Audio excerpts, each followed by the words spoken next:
Assalamualaikum dan salam satu Malaysia. Kerajaan Persekutuan telah memperuntuk sejumlah 123.92 juta ringgit kepada Jabatan Tanah dan Survey setakat April ini bagi membiayai kos melaksanakan program Tanah Hak dan Bumiputera NCR Inisiatif Baharu. Menurut Menteri Muda Perancangan Bandar Pentadbiran Tanah dan Alam Sekitar Datuk Len Talif Saleh, daripada jumlah tersebut, lebih 109.73 juta 729,000 ringgit telah digunakan bagi tujuan tersebut. Menjawab soalan daripada Adun Pelagus Wilson Nyabong Ijang pada persidangan Dewan Undangan Negeri ke-18 malam, beliau menambah bahagian Kuching mendapat dana terbesar berjumlah 12.6 juta ringgit, diikuti Sibu 11.4 juta ringgit dan Bintulu sebanyak 11.1 juta ringgit. Katanya setakat April tahun ini sebanyak 46 kawasan berkeluasan 15,082 hektar telah selesai diukur perimeter. 16 kawasan berkeluasan 7,588 hektar telah diukur, manakala 5 kawasan lagi seluas 8,517 hektar pengukuran tidak dapat dilaksanakan atas beberapa sebab. Pengukuran tidak dapat dilaksanakan memandangkan satu, kawasan terlibat dengan isu persepadanan antarabangsa. Satu, terlibat dengan pertindihan tuntutan antara komuniti. Dan satu, terlibat dengan kes mahkamah. Dan dua lagi, terlibat dengan bantahan penduduk di lapangan. Dalam pada itu, bagi kawasan Tamin pula, beliau memberitahu kawasan seluas lebih 64,000 hektar tanah NCR di Dun Tamin sudah diukur perimeter. Beberapa kontraktor Bumiputera di Sarawak berasa duka cita dengan cara pengalihan kontrak dalam projek Lebuh Raya Pen Borneo. Demikian dinyatakan oleh Adun Tamin Christopher Gira Sambang ketika membahaskan usul penghargaan atas ucapan yang di-Pertuan Negeri Sarawak pada persidangan Dewan Undangan Negeri ke-18 malam. Adun Tamin itu mendakwa subkontraktor berada semata-mata di bawah ihsan kontraktor utama apabila fasa pertama projek dari Tanjung Datuk di Sematan ke Kuala Baram di Miri ditawarkan menerusi 12 pakej. Justru katanya kerajaan perlu segera mengkaji isu ini dengan teliti bagi mengelak timbulnya sebarang kebimbangan yang tidak perlu.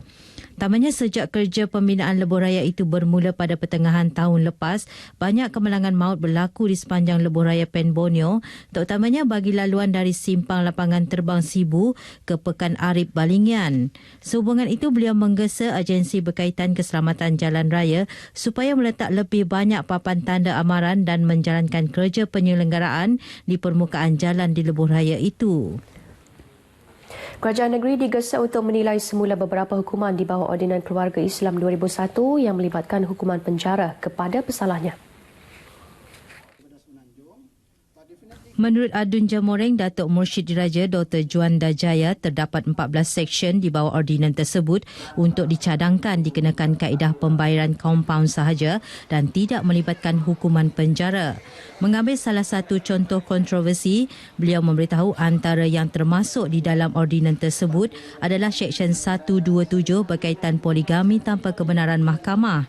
Katanya dari sudut agama, perkahwinan tersebut adalah sah dan pelaku kesalahan tersebut tidak seharusnya dilayan seperti seorang penjenayah.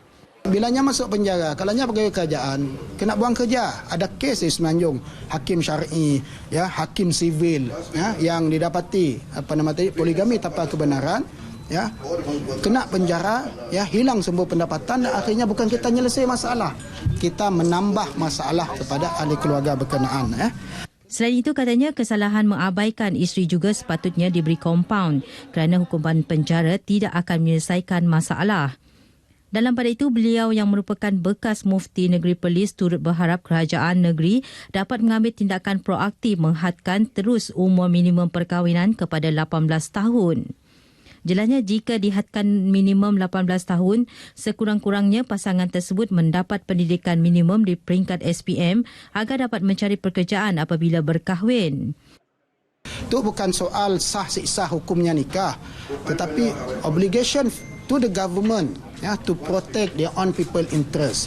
Kita si mau kelak kenanya nak maksa biar anak nikah dan sebagainya, ya, biar jadi buntin dan akhirnya lepas nikah, ya, tidak menyelesaikan masalah. Beliau ditemui pada sidang media di Kompleks Dun di Petrajaya, Kuching. Secara purata, seramai 200 warga Indonesia yang bekerja di negeri ini meninggal dunia setiap tahun. Konsul Jeneral Republik Indonesia di Sarawak, Dr. Randes Johar Gultom berkata, kebanyakan yang meninggal itu adalah mereka yang bekerja secara haram. Katanya pada tahun lepas sebanyak 206 warga Indonesia meninggal dunia, manakala pada tahun 2015 pula seramai 216 orang. Jadi average kira-kira 200. Dan yang meninggal ini adalah majority adalah yang illegal. Jadi memang yang paling banyak faktor penyebab meninggalnya itu adalah karena sakit.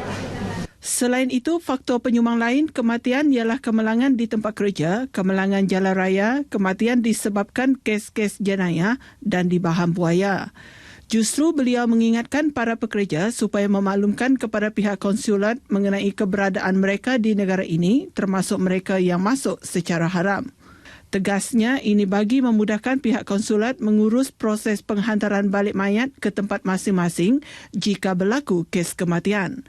Dr. Randes Johar berkata demikian kepada pemberita RTM dan media Indonesia selepas menyaksikan sidang isbat nikah bagi 83 pasangan warga Indonesia yang bekerja di Sarawak. Beliau turut memaklumkan pihaknya sedang melakukan proses mengemaskini pekerja Indonesia yang bekerja dalam pelbagai sektor di Sarawak dan percaya lebih 400,000 warga Indonesia kini sedang bekerja di negara ini. Sementara itu, mengulas mengenai sidang isbat nikah tersebut, Dr. Randes Johar Gultom mendedahkan 83 pasangan warga negara Indonesia yang dinikahkan itu merupakan sebahagian daripada 255 pasangan yang dinikahkan pada hari pertama sidang tersebut. Ini adalah yang kedua kita lakukan, tahun lalu adalah yang pertama. Kalau tahun lalu itu memang ada 200, tapi dari 200 itu hanya 106 yang datang karena ada masalah teknis. Jadi tahun ini kita lebih persiapkan, kita udah lebih antisipasi dari pengalaman yang lalu. Jelasnya, majlis itu untuk memberi kemudahan kepada pasangan yang ingin bernikah secara halal dan tidak menyalahi peraturan undang-undang agama Islam selain mengelakkan berlakunya kelahiran anak tidak sah taraf. Kan kalau tanpa ada legalisasi tanpa sidang isbat nikah ini maka pernikahan itu secara agama resmi, tapi secara hukum positif tidak berlaku, tidak resmi. Nah, anak-anak yang lahir dari perkawinan yang tidak ada catatan resmi secara hukum, maka status anak itu tidak jelas. Mereka pulang ke Indonesia, tidak jelas anak siapa, tinggal di sini pun tidak jelas juga. Jadi kasihan masa depan mereka. Sidang isbat nikah bagi 255 pasangan warga Indonesia berkenaan akan berlangsung selama 3 hari hingga Khamis ini. Semua lapisan masyarakat yang mempunyai harta intelek digesa supaya melindunginya melalui pendaftaran dengan Perbadanan Harta Intelek Malaysia MyAIPO agar tidak diciplak oleh pihak yang tidak bertanggungjawab.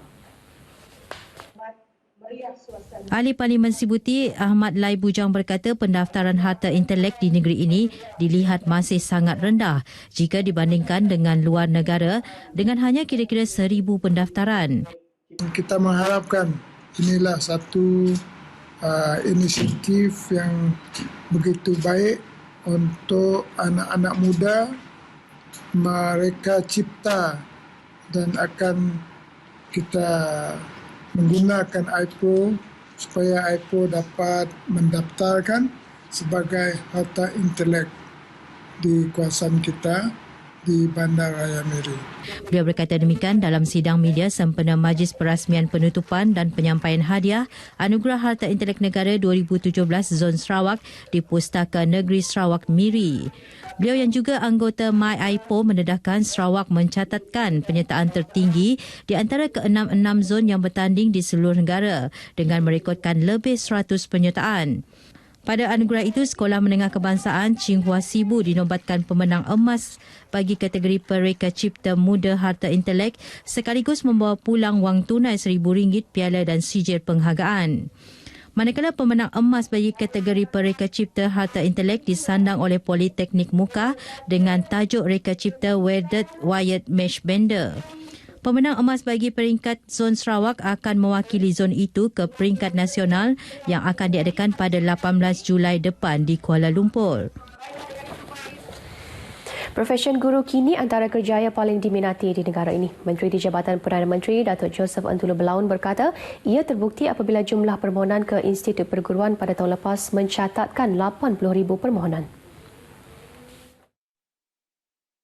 Walau bagaimanapun katanya hanya sekitar 3,000 pengambilan dilakukan setiap tahun. Situasi ini membuktikan institusi perguruan kini tidak boleh dipandang remeh oleh masyarakat kerana ia bukan lagi kerjaya pilihan terakhir. Datuk Joseph Antulu berucap pada sambutan Hari Guru peringkat daerah Tatau di SK Tatau Bintulu. Teks ucapan beliau dibacakan oleh setiausaha politiknya Adriana Chumang. Lebih 500 pelajar sekolah hadir pada majlis tersebut. Seterusnya kita beralih ke segmen agenda hari ini.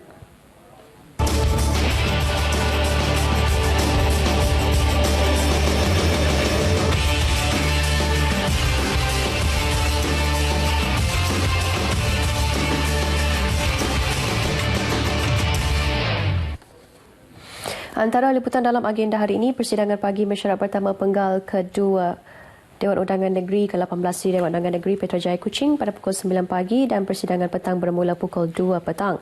Manakala pada pukul 10.45 pagi, Ketua Menteri Datuk Amar Abang Johari Tun Openg menyempurnakan majlis penyerahan sumbangan peruntukan untuk Lembaga Pengurusan Sekolah Chung Hua Lundu di Pejabat Ketua Menteri Aras 5 Dewan Undangan Negeri Petrajaya di Kuching.